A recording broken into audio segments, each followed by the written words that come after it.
Mind Wings Audio presents Through the Eyes of a Killer, written by D.L. Wilson and read by Tim Simmons.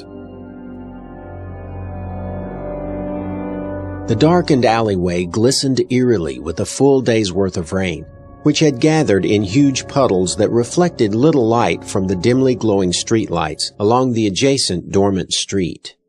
It was still barely raining, in contrast to the day's torrential downpour, which seemed to quiet itself along with the city, steadily winding down to a mere shower, and a few shadowy vagrants occupying the street corners along the block.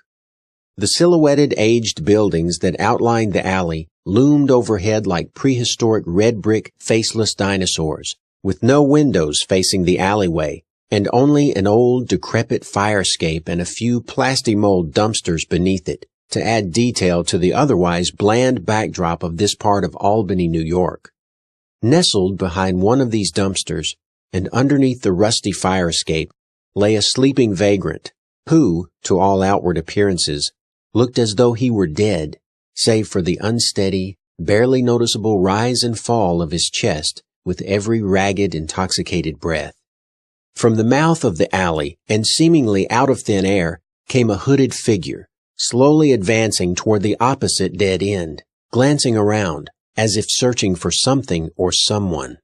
As he neared the termination point where the alley gave way to a vertical, grime-covered wall, he veered straight for the dumpster. The rain began to pick up again, and the distant rumble of thunder reverberated through the city as a precursor to the upcoming electrical storm. "You should have kept your mouth shut, Garland," hissed the hooded stranger.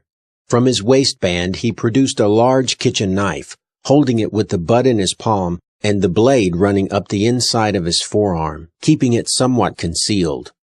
Lightning flashed, and for a split second illuminated the alley, and glinted off the now upheld knife as the stranger prepared to bring the blade down and sink it into the unconscious homeless person's chest.